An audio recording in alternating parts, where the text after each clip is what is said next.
Good evening. Hey YouTube. How's it going? It has been quite a hot minute since the two of Or us years. have sat down and recorded a video. And this is late Tuesday night pajama version of YouTube and then our jammies. Coffee with the Masons. And we're kind of cheating a little bit. We don't have coffee, but we have H2. Oh my goodness. In recycled, reused till they fall apart. That's Water right. bottles. That's right. Gotta have them. Gotta have them. So we have a special occasion. Forget 100. We got 99 subscribers. 99 subscribers. I don't even care if you're... What's the word I'm looking for? One of those weird Russian porn guys. We got 99 after a year, 2 years.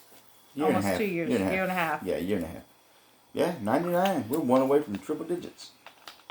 It's exciting for us because just when you're like, Lord, I'm ready to whatever. How long do you think it's going to take us to hit 100? I don't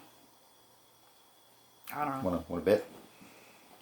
Want to wager? The golden dollar or bragging rights? Bragging rights. I like bragging. Well, I don't know. Okay. How about what's gonna happen first? Am I gonna take down the Christmas tree or are we gonna hit 100 first? Place your bet. I said we're gonna hit 100 first. I don't know. I might take down the tree this weekend. It could happen. Okay, so the winner gets to sit in the chair while the loser does the evening bird run. Okay. Start to finish too, including water. Oh my gosh. Including fresh water. I have the terrible feeling I've got 30 laying hens out there. I got so many eggs. There's eggs everywhere. I am not going to be short on protein for a while. And that whole Easter egg hunt thing, it's not fun when it's real life. Every day. But it is hard to find a brown egg in brown mud. Yeah. It is. Yeah. It is. I'll give them that. And especially when it's the little bitty pecan eggs, because the newer chickens chickens are laying. The little eggs. They're grown ups now. They got to prepare themselves for the super poop.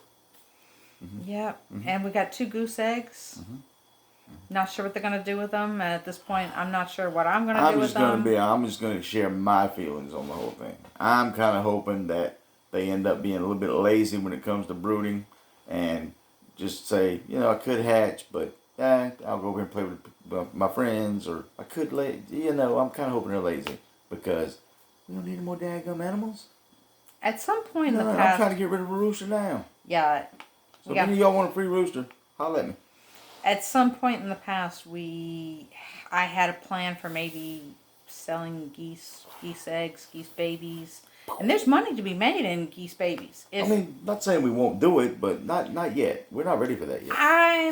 With everything going on in the world, I'm of the fly under the radar. Mm-hmm. How do I do that with the YouTube channel? I don't know, but... We've got to do some updates and upgrades to the pins, too. I like to fly under the radar. Yeah. I don't want to be on anyone's... Gray. When that's all we need to say. We like to blend. Yeah. I don't want to have to be under anybody's supervision or regulations. See, where we went wrong was her estimations as far as the percentage of what would hatch and what would make it and what would live, and I'll order this many because this many won't make it, so we'll be stuck with this many. But the problem is we had more make it than her algorithm, personal what's the word I'm looking for? Estimates. Yeah, personal estimates or formula, whatever she used was wrong, because where normally you would have maybe 35 to 40% survival rate, we had more like 65 to 90 to 100. So on the geese, we bought 6 goslings. They were flown in and all survived. She thought she would lose at least 2 on the flight. I assume 20 to 30%. They're going strong too. Strong. They are children. They still love me, but anytime I turn my back on them and drop my guard, they come running. They come running. They're coming. Mm-hmm. I'm the mother, but they want to date me. That's all. And the girls, they want to stab me in the eyeball. The absolute best security we've ever had. And you can have a burglar alarm or some sort of alarm in your house, a motion sensor, whatever. Geese let you know. It don't matter if it's a cat, a dog, a person, a bird, an owl flying over. They're going to let you know what's out there. They'll even let you know when your family pulls up, which is good. We had chicken pen drama today. Yeah. Went to go put up the birds, and Got the geese put up first. Then went around to the B team, put the B team up. Then went and opened up the pen to let the C team in. And I looked over and there's a possum that'd been in the pen with the C team. So luckily we didn't have a chicken killed. But Did he just climb over the fence? Yeah. So I got to take that new Wow. poultry netting we got, and I got to close that in too. But We went to Tractor Supply the other day, had a little bit of money, felt a little cocky, and I looked over and there was like 3 rolls of netting. Didn't even look at the price. There was only 3 rolls. I got to change. Grabbed it. Because these days, if you see something, you know you're gonna need it. Yeah, and that poultry netting comes in handy too. You can either build a pen or you cover. Well, I mean, I'm just gonna cover up the open areas enough you can fly in or climb in. That's what I use it for. Yeah, and or makes it harder for the them to thicker get out. netting with the smaller holes too provides a little bit of shade when the sun's out. Not much, but a little bit. But it'll be easier to tarp it. You know. Yeah. So you had to dispense with a Yeah, I had to possum. do away with the possum with extreme prejudice. Yeah, he is no longer capable of climbing anything, in or out. Yeah. Yeah, had to be done. All right. So, in other news, we've had a little bit of conflict lately. Yeah. I won't say about what, because it's at the end of the day, it's not drug related. It's not addiction related. It's not alcohol related. It's not money related. It's just an issue we're having to work through, and it's going to take some time. Yeah. We're doing it, though. We're moving forward. And I would say that after everything we had learned dealing with his relapse and recovery, you'd think we'd have communication down to an art.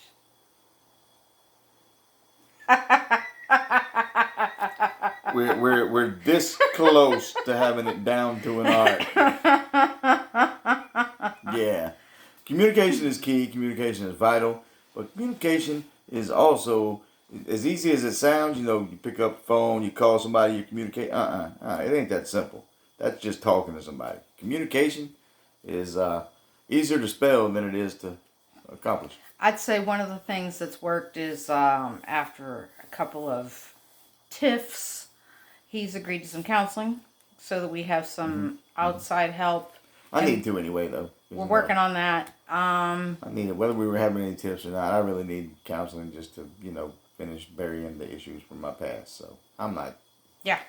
And then also taking a break. De-escalation is the word I'm looking for. Because you can escalate you can be right or you can be married. Because if you're going for married, you can be right. Or you could be the man in the marriage where the wife is always right. That's why we don't have encyclopedias. She knows everything. No. What I'm trying to say is she's smarter than I am. You can be right and argue yourself right out of a relationship. Or you can be the spirit of compromise and push and pull back. And push and then give a man some breathing room. Luckily, we got some space in the house to where we need to get away from each other. I go sleep in my room. You go sleep in her room. I'll go out to the garage. I'll go out to... But it's better to de-escalate, because my point being, you can escalate right to divorce court. If you're not... What's your priority? Being married and conflict resolution, or being right? Because you can be right and be divorced all day long. Sometimes or you can de-escalate the situation. Then everybody calms down. You wait 24 hours. Cooler heads prevail. And you have better communication or a plan like, let's talk about it again in a couple of days. Even if you think you're right, you're hell-bent on you're not going to cave, you're not going to bend on Don't this be because you're hell-bent. right. Take some time. Get by yourself. Take a drive. Take a walk. Go to your little happy place and think about it. Look at it from the other point of view. Try to put yourself, let's see it through their eyes. Because if they feel passionate enough about it to want to seriously discuss it or even disagree, then it's valid to them. So you at least have to look at it from that angle first before you decide that you are hell-bent on being right. That's pretty good right there. That's golden. Wow. Dang right. Told you. Mine sharp, All right. Sharp. All right. How's the job going? Job, we had a little touch and go day to day. I couldn't seem to put the fires out. And once I get one fire put out, another one would start. And then when it was blazing, we were fighting this one, and another one started way over there. And Smokey the Bear wasn't nowhere to be found. I could have used his help today. But we made it through it, a couple of scars, walked out. I might have been limping when I left, but I did walk out. So tomorrow's a new day. I've got kids tomorrow. I keep the grandkids 3 days a week right now. Well, and with one day, 2 days, and one Monday, 1 Thursday. Yeah, with the Rona, the need for childcare constantly changes, and the schedule well, I wouldn't say constantly changes, but it's like for this 9 weeks, their schools are open, but they go to school 2 days, stay home a day, clean, and go to school 2 days. So I'm still pretty well involved with the grandkids weekly, 3-4 days a week, probably 3. This is true. And then they've got the distance learning and all that. You got a word? I do have a word. Normally we like to hang out in either the New Testament or the Psalms, but I'm going to go to Proverbs today. I've been a Psalms nut. Proverbs chapter 1, verse number 5. A wise man will hear and will increase learning, and a man of understanding shall attain unto wise counsels. What does that mean to you? That means that if you ain't listening and hearing and learning from whatever you're going through, you're a dummy. Now, we sat through, what was his name? Andy Stanley did a little bit on be quick to listen and slow to speak. And to bring it back to conflict resolution. We're both 49 and 54, and we still run off at the mouth every once in a while. And you lose, really, you lose ground when you do that. Wouldn't you say? When you spout off. I would say, yeah. Yeah.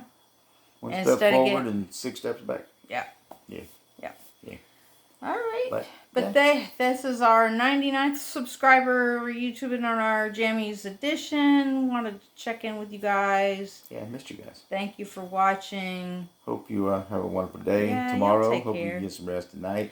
And don't forget to like, share, subscribe. Do you if you want to comment. If you don't want to comment, you don't have to comment. If you don't like the video, there's a thumb down button too, But do you have any words of advice from a man who's almost 50? Any words? There's gray there. See the gray, see the gray, see the gray. Any words of wisdom about anything at all? Yes. What immediately come to mind is you can please some of the people all the time, all of the people some of the time, but you can't please all the people all the time. So don't try. Don't try to be perfect. We're not perfect. We're human. We're going to make mistakes. So, yeah. I didn't see that one coming.